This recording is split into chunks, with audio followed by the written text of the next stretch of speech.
Hello, everyone, and welcome back to that handicapping show at bloodhorse.com. I'm Tom LaMarra, joined by Claire Novak. And also, welcome to our first show from Saratoga Racecourse, where we will be looking at the $500,000 Fourstardave Stakes, which will be run Saturday, 1 mile on the turf. Wise Dan drew the one hole in a field of 7. He is carrying 129 pounds. It's a lot of weight to carry. The others are, I don't know what, Claire, 12 pounds behind him or 11 more, to 14, yeah. 11 to 14 behind him, so it should be an interesting race. Pretty sure that he will be the favorite, however. And you've been following him closely, Claire. How does he look?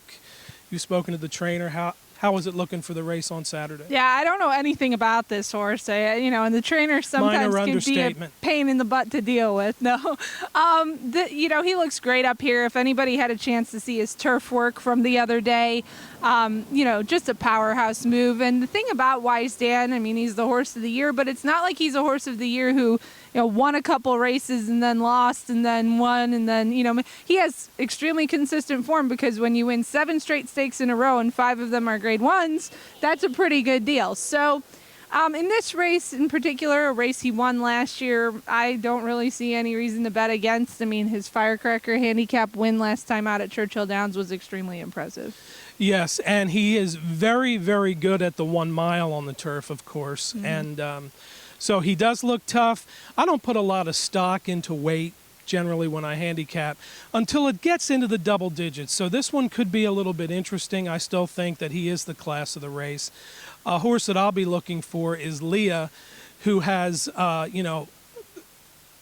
quite the limited experience compared to Wise Dan. However, an improving horse. He's in very, very good hands. And he ran second to Wise Dan at Churchill Downs. I expect to see improvement, but I still think it's a tall order against Wise Dan. Yeah, and actually, Tom, I had a chance to stop by Alstall's barn yesterday and get a look at this horse. And, most of Al's horses do look amazing, but this colt looks really, really good. Muscled, strong, stocky. He's carrying really good weight. Larry Melanson has been breezing him in the mornings. Mm-hmm. Larry's working with Al now. And I would definitely say that of your other options in here, he would be one. But you have to think, in the Firecracker, when they ran against each other, they kind of matched strides the whole way. And then when Wise Dan got out, up the rail and was able to make his move, he was just gone. This horse finished really well for second, but he also was passing tiring horses.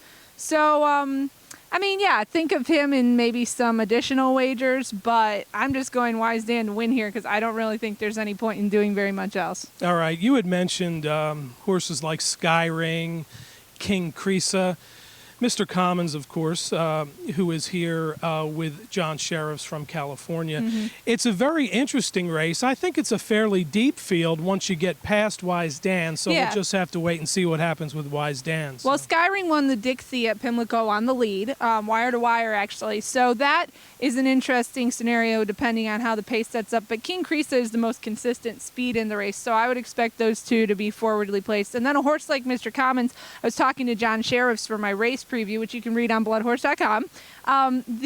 What he said about this horse, he's very good, but he needs to get to the outside and make one run, and his run doesn't really last that long. He said the jock has to be patient, wait for the opening, see the opening, and then go, but he has to time it exactly right, because if this horse doesn't have the exactly right timing to make his move, then he's not going to win, which I think is why you've seen him be very well placed in several stakes races, but he doesn't have anything more than those couple of grade 2 wins dating a little while back.